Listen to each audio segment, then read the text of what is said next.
행복하신 분들이세요, 여러분들. 네. 자, 박수. 저희가 좀 그냥 한 2개 정도만 하려고 했더니 목사님이 4개 해 그래가지고 4개 해야 돼. 그래서 4개 준비했는데 연습을 많이 못하고 왔어요. 하여튼 하나님 은혜로 여러분들 들으시고 찬양하시면 따라 하시고 그렇게 하세요.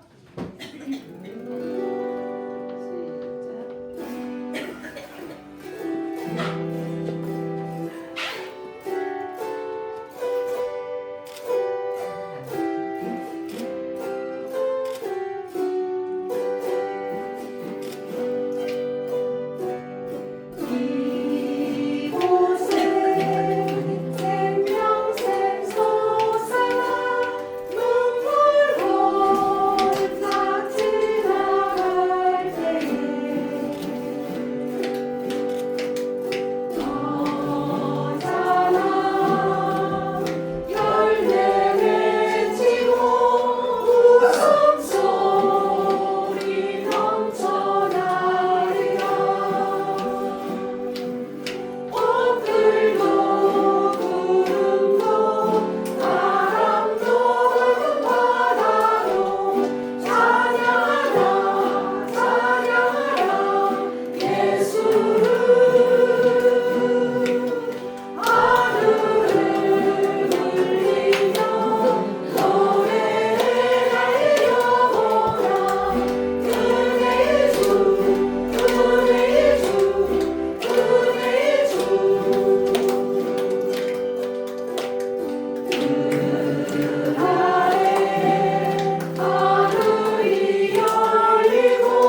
오늘 나눌 말씀의 제목은 사망의 음침한 골짜기, 사망의 음침한 골짜기에서 경험하는 하나님의 은혜에 대해서 오늘 말씀을 나누고자 합니다.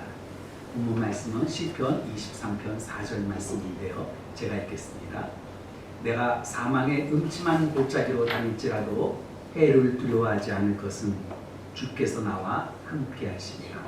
주의 지팡이와 막대기가 나를 안위하시나이다.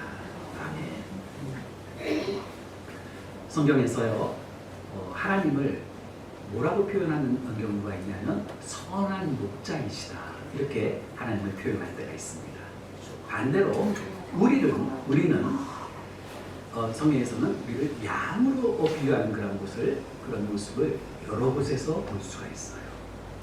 예수님께서도 내가 선한 목자다, 이렇게 말씀을 하셨고, 또 예수님이 태어나시기 전 이 구약 시대에도 하나님을 목자로 비유한 적이 있습니다. 그래서 이사야 선지자가 이렇게 말을 했어요. 우리는 다 양 같아서 그렇게나요 각기 제 길로 갔거늘 여호와께서는 우리 모두의 죄악을 예수님에게 다 담당시키셨다, 이렇게 이해했어요. 제가 그에게라고 하지 아니하고 왜 예수님이라고 했는지는 제가 이제 설명을 하려고 합니다. 왜냐하면 예수님께서도 나는 선한 목자라, 선한 목자는 양들을 위하여 목숨을 버린다, 이렇게 예수님도 말씀하셨거든요. 그런데 시편 23편 1절에서 3절까지를 우리가 읽어보면은 다윗왕도 여호와는 나의 목자시다, 이렇게 고백을 해요. 그래서 내게 여호와가 나의 목자이시기 때문에 나에게는 부족한 것이 없습니다, 이렇게 고백합니다. 그리고 이어서 그가 나를 푸른 풀밭에 누이시며 쉴만한 물가로 인도하셔서 우리의 마른 목을 축여주시고 죄로 죽었던 영혼을 다시 살리셔서 여전히 연약함에도 불구하고 하나님의 이름을 위하여 살도록 의의 길로 우리를 이끌어 주신다라고 간증합니다. 그러나 우리가 살아온 인생이 그랬던 것처럼 다윗왕의 그 인생도 항상 푸른 풀밭은 아니었어요. 항상 잔잔한 시냇가는 아니었어요. 그래서 4절에 접어들면서, 오늘 본문이죠, 4절에 접어들면서 갑자기 잔잔했던 호수에 거친 강풍이 불어서 물결이 요동치는 것 같은 그런 험한 장면이 4절에서 펼쳐지기 시작합니다. 그 말씀이 뭐냐면 내가 사망의 음침한 골짜기로 다닐지라도, 이 다윗이 실제로 경험한 사망의 음침한 골짜기는 과연 얼마나 고통스러운 경험이었는지 그것을 알려면 23절 바로 앞에 있는 22절의 말씀 1절과 2절을 보면 우리가 짐작할 수 있어요. 내 하나님이여, 내 하나님이여, 어찌 나를 버리셨나이까? 어찌 나를 멀리하여 돕지 아니하시오며 내 신음소리를 듣지 아니하시나이까? 내 하나님이여, 내가 낮에도 부르짖고 밤에도 잠잠하지 아니하오나 응답하지 아니하시나이까? 그런데 이 말씀을 예수님께서 십자가에서 그 십자가의 고통, 그 극심한 고통을 당하시면서 돌아가시기 바로 전에 마지막으로 똑같은 말씀을 남기십니다. 나의 하나님, 나의 하나님, 어찌하여 나를 버리셨나이까? 그러므로 이 시편 22편 말씀은 다윗이 자신의 고통스러운 그러한 심정을 호소한 것이지만 그리스도께서 십자가에서 우리의 죄를 대신하여 죽으신 사건을 예언한 말씀이기도 해요. 그렇습니다, 여러분. 다윗이 내가 사망의 음침한 골짜기로 다닐지라도 여기서 끝나면 참 어려워요. 그러나 해를 두려워하지 않을 것은 주께서 나와 함께하고 계시기 때문이라고 고백했던 것처럼 하나님께서는 십자가의 고통 속에서 죽음의 골짜기를 통과하고 계신 예수님과 함께 하시며 그리고 그 부활의 영광이 이르도록 예수님을 이끌어 주셨습니다. 그러므로 사망의 음침한 골짜기는 내가 홀로 가는 길이 아니에요. 나와 함께 하시는 주님과 함께 같이 걸어가는 길이며 주님의 그 지팡이와 그리고 그 막대기가 나를 지키시고 보호하여 주시는 길이라고 우리가 이해할 수가 있습니다. 이것이 오늘 말씀의 핵심이에요. 사망의 음침한 골짜기가 그렇다면 구체적으로 무엇을 의미하는지 제가 볼 때에는 저와 여러분 어느 누구나 예외 없이 이 사망의 음침한 골짜기는 이제까지 지나왔고 또 앞으로도 지나야 될 것입니다. 그렇다면 성경에서 얘기하는 이 사망의 음침한 골짜기, 어느 누구도 예외 없이 거쳐야 될 이 사망의 음침한 골짜기가 과연 어떤 의미가 있는 것인지를 우리가 아는 것은 우리가 신앙생활하는 데 굉장히 도움이 될 것입니다. 첫째로 이 사망의 음침한 골짜기는 실제의 죽음을 의미하고 있대요. 우리 모두는 죽음의 순간에 이 사망의 음침한 골짜기를 아무도 예외 없이 다 통과하게 될 것입니다. 이 죽음에서 예외의 인생은 하나도 없어요. 미국의 어떤 코미디언이 이런 얘기를 했다고 합니다. 인간이 피할 수 없는 두 가지가 있다. 두 가지가 뭐냐면 하나는 죽음이다. 또 하나는 뭘까요? 세금이다. 인간이 세금과 그리고 이 죽음을 절대로 피할 수가 없다. 이렇게 얘기를 했다고 해요. 근데 성경도 분명히 말합니다. 한 번 죽는 것은 정해진 것이요. 그 후에는 뭐가 있다고요? 심판이 있으니. 그러나 믿는 사람들은 이 사망의 음침한 골짜기, 이 죽음을 통과한 후에 하늘에 있는 영원한 집, 천국이 우리에게 있는 줄을 우리가 분명히 믿고 확신하지만 그럼에도 불구하고 이 육체의 죽음이 가져다준 두려움은 사실 어느 누구도 비껴갈 수는 없습니다. 죽음은 내가 붙들고 있던 모든 것들을 놓아야 하는 순간이에요. 그동안에 가장 소중하게 생각했던 것, 남에게 주기 싫었고 꼭 내 손에 움켜쥐고 있던 그 모든 것들을 다 이제는 내려놓는 순간입니다. 또 죽음은 사랑하는 사람들과의 이별이에요. 뿐만 아니라 죽음은 어느 누구도 대신해 줄 수 있는 것이 아닙니다. 그러므로 죽음은 철저하게 나 홀로 맞이해야 되는 일이에요. 그래서 죽음이 두렵고 그리고 죽음 앞에서 그래서 절망하게 되는 거예요. 그런데 뜻밖에도 다윗은 비록 사망의 음침한 골짜기를 다닐지라도 내게는 두려움이 없다고 이야기하고 있는 거예요. 어째서 그는 같은 인간인데 우리는 모두가 다 죽음을 두려워하고 있는데 이 다윗은 죽음을 어떻게 두려워하지 않을 수 있었을까? 다윗은 죽음은 홀로 통과해야 되는 그런 음침한 골짜기가 아니라 죽음을 이기시고 부활하신 주님께서, 예수님께서 내 손을 잡아 천국으로 이끌어 주시는, 인도하시는 길이라는 사실을 분명히 믿고 있었기 때문에 죽음을 두려워하지 않는다라고 이야기할 수 있었던 것입니다. 그렇습니다. 사랑하신 여러분, 거듭난 성도들에게는요, 죽음이 절대 끝이 아니에요. 죽음은 하나님의 약속이 실제가 되는 축복의 순간입니다. 인생을 어떻게 살았든 두 종류의 죽음 앞에 우리는 서게 될 것입니다. 하나는 나 홀로 떠나야 되는 외로운 길이고, 그리고 그 길 끝에는 영원한 죽음이 기다리고 있고, 또 하나의 길은 주님께서 인도하심을 따라서 주님의 손을 붙잡고 떠나는 생명의 길이라는 것입니다. 그러므로 주님께서 나와 함께 하신다는 그런 분명한 확신이 우리에게 있다면 죽음은 결코 두려운 것이 아닐 것입니다. 우리가 구원에 대한 분명한 확신만 있으면 우리는 이 죽음 앞에서도 천국을 바라보며 다윗처럼 그렇게 고백하게 될 것입니다. 내가 사망의 음침한 골짜기로 다닐지라도 해를 두려워하지 않을 것은 누가요? 주께서 나와 함께 하시리라. 아멘. 아멘. 모두가 두려워하는 이 죽음의 순간에도 마음의 평안을 유지하면서 영원한 생명의 세계로 들어간다는 것, 이것보다 더 큰 복이 어디 있겠습니까? 둘째로 이 사망의 임침한 골짜기는 첫째는 실제적인 죽음을 의미하는 것이고, 둘째는 우리 인생에 찾아오는 여러 가지의 고난, 여러 가지의 그 고통, 그런 것들을 의미한다고 할 수 있어요.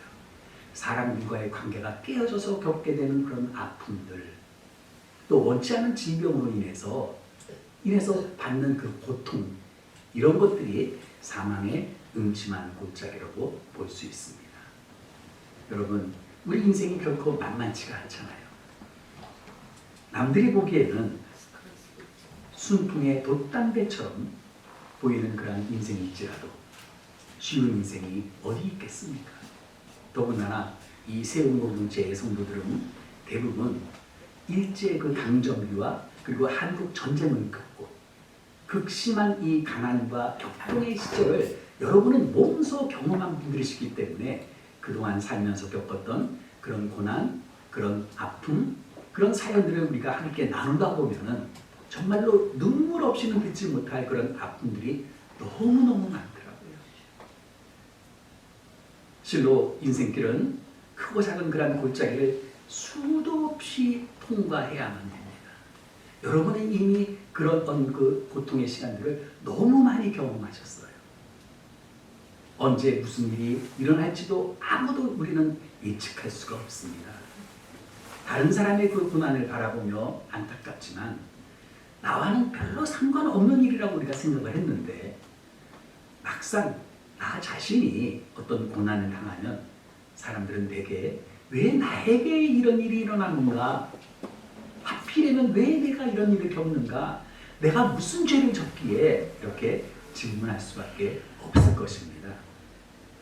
하지만 분명한 것은 우리의 신앙이, 우리의 믿음이 평상시에는 좋은 믿음, 바른 믿음, 거짓 믿음, 가짜 믿음, 이것을 분별할 수가 없어요. 고난의 깊은 골짜기를 통과하면서 그때 비로소 진짜와 가짜가 드러납니다. 우리가 영적으로요, 잘 준비되어 있는 신앙은요, 이 고난이 다가왔을 때 더욱 하나님을 가까이 하며 하나님의 도우심을 구해야 해요. 고난이 그래서 유익이 될 수 있는 거예요. 하나님과 가까워질 수 있는. 그런데 준비되지 못한 신앙은 고난 앞에서 그 사람의 인생 전체가 흔들리고 그리고 무너지기가 쉽습니다. 그러므로 평소 신앙의 훈련이 대단히 중요해요. 여러분, 천국에 가면은 목사는 무슨 일을 할까요? 여러분은 천국에 가서 무슨 일을 할까요? 찬송. 찬송, 맞아요. 여러분은 찬송하시잖아요. 찬양 부르시잖아요. 목사는 뭐 하는 사람이에요? 하나님의 말씀을 전하는 사람이잖아요. 그렇다면 목사는 천국에 가면 실업자예요. 그렇잖아요. 아니, 예수님 앞에서 말씀 전할 일이 뭐가 있겠습니까? 네. 여러분, 이렇게 일주일에 몇 번이라도 교회에 와서 여러분이 예배 드리시는 거 있잖아요. 이것은 정말로 귀한 훈련이에요. 아파도 웬만하면 오셔야지 돼요. 네. 왜냐하면 천국에서는 저도 여러분하고 같은 자리에 앉아 있을 것이기 때문에, 예배는 천국에서도 계속해서 드려질 것입니다. 찬양은 천국에서도 계속해서 울려 퍼질 것입니다. 그러나 목사는 할 일이 없어요. 예수님 앞에서 뭐 번데기 주름 잡을 일이 있습니다. 그래서 이 예배가 얼마나 소중한 자리인지 모릅니다. 이렇게 이 세운공동체에서 예배를 드리면서 여러분은 이 신앙의 훈련을 지금 하고 계신 거예요. 여러분, 저축해 놓은 것이 있으면요, 갑자기 어떤 급한 일이 생겼을 때 그 저축한 것들을 유용하게 쓸 수 있잖아요. 그런데 저축한 게 없어서 통장이 텅 비어 있다면 위기의 순간에 앞이 막막할 수밖에 없습니다. 신앙의 기본기가 바로 그런 거예요. 그래서 이 한 번의 예배를 드리더라도 이것이 내 평생의 마지막 드리는 예배라고 생각하고 정말로 최선을 다해서 우리가 예배를 드려야 됩니다. 이것이 우리의 신앙의 기본기를 튼튼하게 하는 거예요.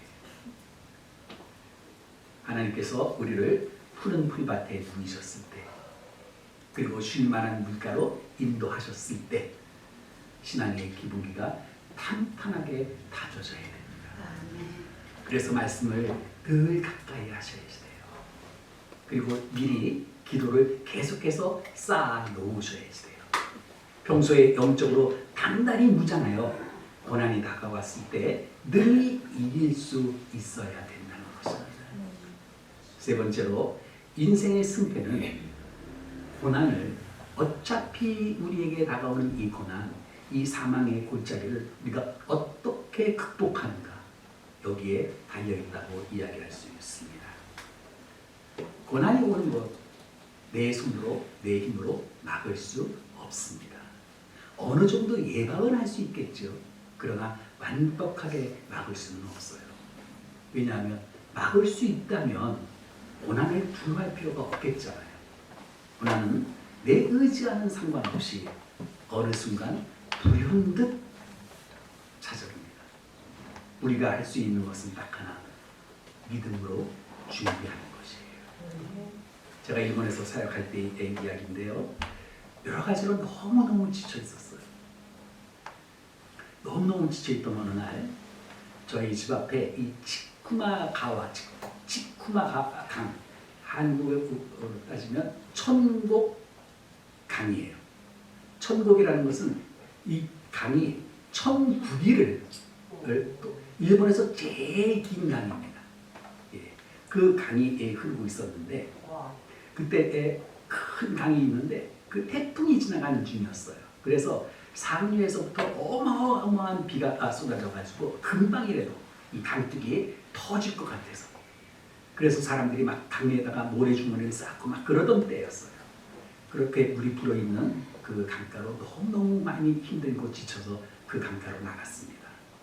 비바람이 얼마나 고사하게 부는지 우산도 아무 소용이 없어요. 그렇게 거칠게 넘친다는 그런 그 강물을 내가 바라보면서 보니까 집도 떠내려오고, 그리고 나무도, 큰 나무들도 뿌리채에 뽑아져가지고 강에 흘러 내려오고 있는데, 그 떠내려가는 그 나무를 보면서 마치 저 나무가 내 신세 같다라는 생각을 하고 있었습니다.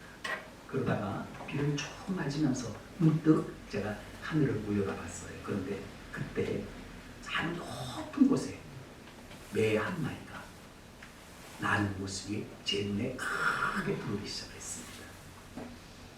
그런데 작은 새들이요, 참새 같은 그런 작은 새들은 비가 오니까, 바람이 부니까 다 처마 밑으로 숨어 있는데, 오히려 그 매는요, 다가오는 그 비바람을 정면으로 마주치면서 날개를 활짝 펴고, 그리고 하늘을 높이, 날개짓 한번 안 하는데도 바람을 이용해서 하늘을 높이 올라갔다가 옆으로 얼마나 멋지게 날아다니는지 몰라요. 근데 그 작게 보이는 그 매가 제 눈에 얼마나 크게 보였는지 몰라요. 가만히 자세히 보고 있으니까 이 날개를 쭉 폈는데 요 끝에 요 손가락같이 생긴 그런 그 날개들이 붙어 있더라고요. 깃털이. 요것만 조금 움직이는데도 방향이 확 바뀌고, 조금만 움직이는데도 하늘로 높이 올라가는 그런 모습이 눈에 확 들어왔어요. 그 모습을 지켜보면서 순간적으로 제가 깨닫는 것이 있어서 제가 그 자리에서 엎드렸습니다. 그리고 기도하기를, 하나님, 어떤 비바람이 몰아쳐도 제가 처마 밑에 숨지 않겠습니다. 제가 가는 이 길이 아무리 어렵다 할지라도 절대 제가 도망치지 않겠습니다. 주님께서 나와 함께 하시기에 저 또한 당당히 주님의 손을 잡고 고난에 맞서서 저 매처럼 더 높이, 그리고 더 멋지게 제가 날아보겠습니다. 아멘. 그렇게 기도했어요. 고난을 믿음으로 통과해 본 경험이 있는 사람들은요, 그 사람들의 신앙은 무언가 달라요.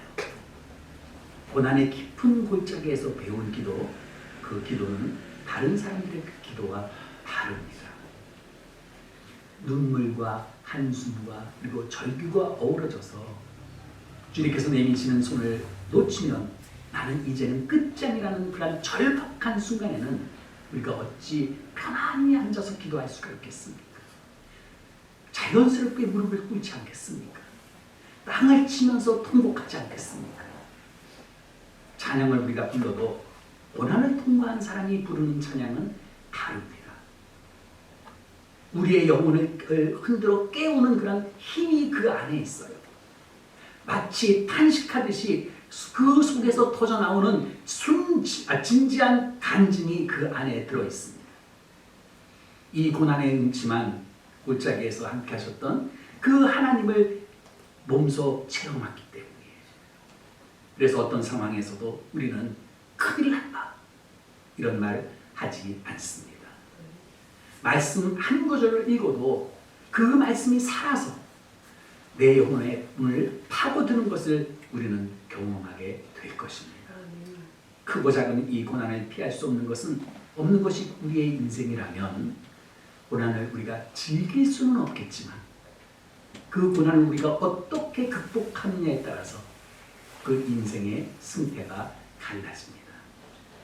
고난에 우리가 어떻게 반응하고 그 고난을 어떻게 극복하느냐에 따라서 인생 방향 자체가 다 바뀌어 버립니다. 인생의 성공과 그리고 인생의 실패가 거기에 달려 있어요. 고난을 통과하며 이전에 보지 못했던 것들을 우리는 선명하게 보게 될 것입니다. 고난을 통해서 자신이 누구인가를 비로소 정확하게 알기 시작합니다. 고난을 통해서 신앙의 그 본질을 붙잡을 수 있게 되고 고난을 통해서 하나님의 진리가 선명하게 내게 다가오고 고난을 통해서 살아 역사하시는 하나님을 우리는 경험하게 될 것입니다.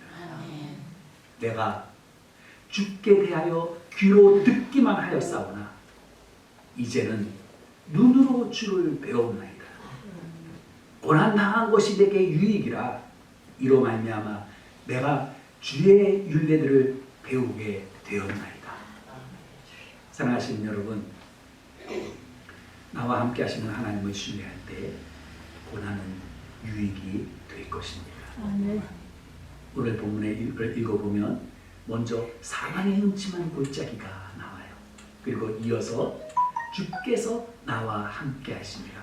여러분, 사망의 음침한 골짜기와 주께서 나와 함께 하심이라는 이 두 말씀을 놓고 여러분은 어떤 쪽으로 마음이 가십니까? 고난을 이기지 못하고 그리고 신앙의 준비가 되어 있지 못한 사람은 사망의 음침한 골짜기가 더 크게 보일 거예요. 그러나 고난을 당한다 할지라도 내 믿음이, 내 신앙이 그 고난으로 인해서 더욱 단단한 흔들리지 않은 그런 믿음으로 변화된 분들은 사망의 음침한 골짜기보다는 주께서 나와 함께 하심이라는 이 말씀이 더 우리 눈에 크게 들어오게 될 것입니다.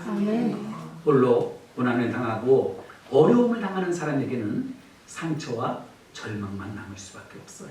홀로 지내는 사람은 마음의 억울함과 그리고 마음의 분노가 가득 차게 될 것입니다.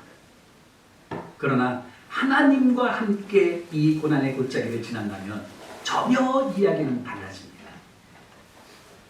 창세기 39장 말씀을 보면은 형들의 그 질투로 물 없는 무동에 던져진 요셉이 결국 애굽의 노예로 팔려가는 장면이 나오잖아요. 그때 성경은 그 요셉을 보고 그가 형통한 자가 되었다라고 기록하고 있어요. 형통이 세상 말로 따지면 성공이에요. 왜 형통한 자라고 했을까? 그의 주인이 여호와께서 그와 함께 하심을 보며 또 여호와께서 그의 범사에 형통하게 하심을 보았기 때문이다. 성경은 이야기합니다. 다윗 왕도 수없이 많은 이 사망의 골짜기를 통과했어요. 사울 왕에게 쫓겨서 몇 번이고 죽을 고비를 넘겼고, 그리고 노년에는 아들 압살롬의 그 반역으로 도망다니는 신세가 됐어요. 어찌 보면 이 다윗의 일생은 골짜기에서 시작해서 골짜기에서 끝난 것이라고 이야기할 수도 있습니다. 그런데 그 다윗은요, 어느 누구도 의지할 것 없는 그 광야에서 함께 하시는 여호와 하나님을 그는 붙잡습니다. 다윗의 고백을 한번 들어보십시오. 여호와는 나의 반석이시요 나의 요새시요 나를 건지시는 이시요 나의 하나님이시요 내가 그 안에 피할 나의 바위시요 나의 방패시요 나의 구원의 뿌리시요 나의 산성이시로다. 아멘. 홀로 감당하기에는 너무나도 벅찬 현실 앞에서 아무도 나에게 도움이 되지 않는 그 순간, 그때가 하나님을 가장 분명하게 만날 수 있는 때입니다. 저하고 같이 말씀을 통독하는 97분 중에 한 분이 폐암 4기예요. 폐암 4기예요. 폐암에 걸렸을 때, 그래서 그 진단을 받았을 때만 해도 이분이 절에 다니신 분이었어요. 그런데 폐암 4기 말기 진단을 받고 나서 교회를 찾아갔고 이제는 세례까지 받았습니다. 그런데 그분이 이런 고백을 해요. 제가 그 말씀을 보면서 얼마나 눈물이 나는지 몰라요. 목사님, 이제는 내가 폐암 4기에 폐암에 걸린 이것이 이제는 축복인 것 같아요. 여러분 그렇게 하실 수 있을까요? 내가 폐암에 걸려서 시한부 인생을 살고 있는데 이것이 목사님 축복인 것 같아요.